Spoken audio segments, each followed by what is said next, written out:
अस्सलाम वालेकुम स्टूडेंट्स, आज हम अपना लेक्चर नंबर 19 स्टार्ट करते हैं। Chapter number 7 memory management subject operating system. Today our topic is memory management. हम मेमोरी मैनेजमेंट थोड़ा सा आपको ओरल इसका बता देती हूँ, लेक्चर ओरल देती हूँ। नेक्स्ट स्लाइड में हम बुक वाला पढ़ेंगे, लेकिन इसका जो मेन मकसद है वो क्या है मेमोरी मैनेजमेंट का। मेमोरी मैनेजमेंट मतलब कि हमारे लैपटॉप या कंप्यूटर में बहुत सारी मेमोरीज होती हैं, रजिस्टर्स, कैशे मेमोरी, रैम, रोम, हार्ड डिस्क। इन सब मेमोरी को मैनेज करना मेमोरी मैनेजमेंट कहलाता है। मेमोरी वो होती है जिसमें हम अपना डाटा सेव करते हैं। दो तरह की मेमोरी होती है नॉर्मली हमारे पास, primary memory and secondary memory. हम यहाँ प्राइमरी मेमोरी की बात करेंगे, और जो हमारी प्राइमरी मेमोरी है वो रैम होती है। इस रैम में क्या है कि हमारे जब बहुत सारे प्रोसेस हैं जो कि रैम में स्टोर होते हैं, यानी हम जो भी हमारे प्रोसेस है, रिसोर्सेज हैं, टास्क हैं, वो डायरेक्ट किस में सेव होते हैं, रैम में होते हैं। जब हमारे प्रोसेस रैम में आ जाते हैं तो वो रेडी स्टेट में आ जाते हैं, यानी कि वो रेडी हो जाते हैं काम करने के लिए। जब प्रोसेस रैम से प्रोसेस जो है प्रोसेसर की तरफ जाते हैं, प्रोसेसर मतलब सीपीयू की तरफ, जब हमारे जो प्रोसेस हैं वो सीपीयू की तरफ जाएंगे तो वो रनिंग स्टेट में आ जाएंगे कि काम करना शुरू कर दिया है। फिर उसके बाद है, फॉर एग्जांपल आप कोई एग्जांपल ले लें, सपोज कि प्रोसेस है, 5 प्रोसेस हैं, वो मेमोरी के अंदर आ गए हैं। 5 प्रोसेस हैं, वो मेमोरी के अंदर आ गए हैं, हमने उनको जगह दे दी है। हर प्रोसेस के लिए हर अलग-अलग जगह होगी। पहले ब्लॉक में पहला प्रोसेस होगा, दूसरे ब्लॉक में दूसरा, तीसरा, इसी तरह सब प्रोसेस को हम जगह देंगे।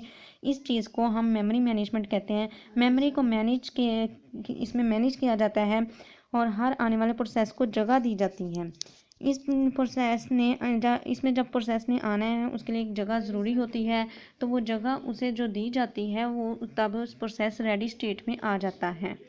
उसके बाद फिर उसको सीपीयू जब एलोकेट होता है, यानी कि उस पर जो वो प्रोसेस है वो सीपीयू का इस्तेमाल करता है, तो सीपीयू प्रोसेस को बुला लेता है, यानी जो रैम से बुलाता है। सीपीयू क्या करता है, उस प्रोसेस को रैम से बुलाता है, क्योंकि सारे तो रैम के अंदर सेव होते हैं।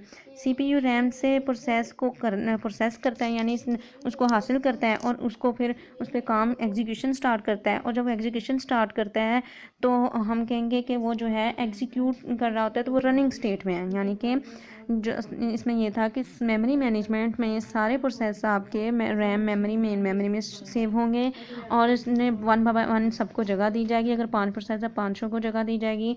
और उसके अलावा जब प्रोसेस सेव हो जाएंगे तो सीपीयू उन प्रोसेस को रैम से उठाएगा, फिर उनको एग्जीक्यूट करेगा। जब एग्जीक्यूट करेगा तो वो रनिंग स्टेट हो जाएगी। Next slide, memory management. इसकी थ्योरी पढ़ने से पहले हम एक्सप्लेन कर लेते हैं ओरली कि मेमोरी मैनेजमेंट क्या है। कि इससे मुराद है कि प्रोसेस जब रैम में आने वाले होते हैं तो उनको हम अच्छे वे में मैनेज करते हैं, यानी मेमोरी के अंदर जो प्रोसेस सेव होते हैं उन्हें अच्छे तरीके से मैनेज किया जाता है कि कौन सा डाटा कहाँ है और कौन सा डाटा किस नंबर पर स्टोर है, कौन सा प्रोसेस कहाँ सेव किया गया है। प्रोसेस को रनिंग स्टेट में लेके जाना हमारा, हम उसको प्रोसेस को रनिंग स्टेट में लेकर जाते हैं, सीपीयू उनको कॉल करता है, रैम से करता है। तो मेमोरी मैनेजमेंट ये होती है कि एक से ज़्यादा प्रोसेस को मैनेज किया जाता है। फिर उसके बाद है जी मेमोरी मैनेजमेंट की डेफिनेशन पढ़ते हैं। Computer has the memory of और रैम, कि कंप्यूटर के पास जो मेन मेमोरी होती है वो रैम होती है। Various architecture enable various usages of such memory, यानी कि जो मेमोरी बनाते हैं लोग आर्किटेक्चर, वो मेमोरी को मुख्य मकासद के लिए बनाते हैं। बहुत सारा डाटा आप सेव कर सकते हैं। Internally memory could be accessed in different ways, और आप इंटरनली तौर पर मेमोरी को मुख्तलिफ मकासद से मुख्तलिफ तरीक़ों से हासिल कर सकते हैं। Process can not run unless their code and data structure are in the RAM. तो प्रोसेस मतलब यहाँ पे कैन नॉट रन, आपका प्रोसेस तब तक नहीं चल सकता जब तक उसका कोई कोड और स्ट्रक्चर या आईडी वगैरह जो है वो सेव ना हुई हो रैम के अंदर, कि यानी एड्रेस ना हो जब तक उसका कोई कोड ना हो उस प्रोसेस का। It is in the main memory where instruction resides data interpreted by the processor.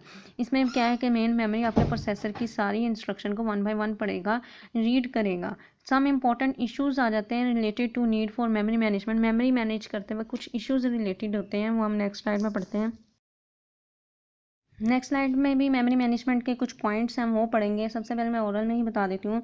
इसमें हमारा सिस्टम जो है उसकी मेन मेमोरी रैम है, यानी कि हमारे सिस्टम के पास क्या है, मेन मेमोरी रैम है। प्रोसेस हम कभी भी एग्जीक्यूट नहीं करवा सकते जब तक वो रैम में ना चला जाए, यानी कि आपके पहले प्रोसेस को सबसे पहले रैम में जाना होगा और फिर उसके अलावा उनके कोड इंस्ट्रक्शन वगैरह रैम में मौजूद होने चाहिए जिसके थ्रू सीपीयू उनको कॉल करेगा। अगर कोड इंस्ट्रक्शन वगैरह नहीं होंगे तो सीपीयू किसी भी प्रोसेस को कॉल नहीं कर सकता। ये प्रोसेस हमारी मेन मेमोरी में आ जाते हैं तो हमारे सीपीयू जो हमारा जब ये प्रोसेस हमारी मेन मेमोरी में आ जाता है तो हमारा सीपीयू वन बाय वन इनको एग्जीक्यूट करता है, चलाता है। मेमोरी मैनेजमेंट शेयरिंग मेमोरी होती है। वो इस तरह शेयरिंग मेमोरी होती है कि जितने प्रोसेस हैं उन सबको मेमोरी में जगह देनी होती है, मेन मेमोरी यानी रैम में सबको जगह दे रहे होते हैं। हर एक के हिस्से में मेमोरी आ रही होती है। मेमोरी मैनेजमेंट इसलिए की जाती है कि अगर हमारे पास बहुत सारे प्रोसेस हों हैं तो उनको एक अच्छे तरीके से हम मैनेज कर सकें, मेमोरी में जगह दे सकें, एग्जीक्यूट कर सकें, उनको चला सकें एक टाइम पर, एक टाइम के अकॉर्डिंग, यानी एक टाइम को फॉलो करते हुए। अब हम इसकी थ्योरी पढ़ते हैं बुक में। Main memory is an important operating system to manage many process many times an operating system, यानी कि आपके विंडो एक वक्त में ही बहुत ज़्यादा many time and operating system, आपकी विंडो ज़्यादा टाइम में मैनी प्रोसेस करके आपके प्रोसेस को मैनेज करती है। मल्टी प्रोग्रामिंग हमने ये पीछे पढ़ा था, एक वक्त में एक से ज़्यादा चीज़ों को यानी मैनेज करना मल्टी प्रोग्रामिंग है। The code and data for a process must be in the RAM. मैंने आपको भी बताया कि किसी भी प्रोसेस को सेव करने के लिए ज़रूरी है कि आपका उसका जो कोड एंड डाटा है वो रैम के अंदर सेव होना ज़रूरी है। इट कुड बी रन, फिर वो चल सकता है प्रोसेस, अदरवाइज नहीं। Process must not be able to access the code and data of other process. जो आपका सीपीयू है वो दूसरे प्रोसेसेस का डाटा एक्सेस नहीं कर सकता विदाउट परमिशन, बगैर परमिशन के। It means that process must be protected, कि हर जो प्रोसेस है वो रैम के अंदर सेव है वो प्रोटेक्ट है। किस तरह प्रोटेक्ट है? वो इस तरह से प्रोटेक्ट है, महफूज है कि उसको कोड और एक और आईडी असाइन की गई है कि जिस ब्लॉक में सेव है आपका process. Process must be able to access and share the code and data of the other process. हाँ, जो आपका सिस्टम यूनिट है वो दूसरे प्रोसेस का कोड और एक्सेस शेयर कर सकता है if they leave have permission. अगर उसके पास परमिशन है, उसका उस प्रोसेस का कोड इंस्ट्रक्शन सारा मौजूद है तो वो एक्सेस कर सकता है। There is usually not enough RAM to hold the code and data for all currently running process in the RAM. ये usually not है, ये आम जो इस्तेमाल करने के लिए रैम जो है इनफ नहीं है कि उसके अंदर कोड और डाटा वगैरह हम सेव कर सकते। करंटली रनिंग प्रोसेस जो इस वक्त मौजूदा चल रहे हैं सिर्फ उनका ही डाटा होगा और जो प्रोसेस नहीं एग्जीक्यूट हो रहे हैं उनका डाटा नहीं होगा। यानी अगर 5 प्रोसेस है तो 5 का, जितनों को जगह दी है अपने रैम में उतने का ही डाटा सेव होगा। In other words memory management is about sharing memory. दूसरे लफ्जों में मेमोरी मैनेजमेंट से मुराद है मेमोरी को शेयर करना so that the largest number of process can run in the low most efficient way. यानी कि जब आपके पास बहुत ज़्यादा प्रोसेस आ जाए तो उनको मेमोरी में जगह देना कि वो अच्छे तरीके से काम कर सकें, इस चीज़ को मेमोरी मैनेजमेंट कहते हैं। Thank you so much. ये थी आज मैं सिर्फ डेफिनेशन मेमोरी मैनेजमेंट की मैंने आपको डिटेल में बताई कि मेमोरी मैनेजमेंट क्या होता है। इसकी नेक्स्ट तकनीक्स हम नेक्स्ट लेक्चर में पढ़ेंगे।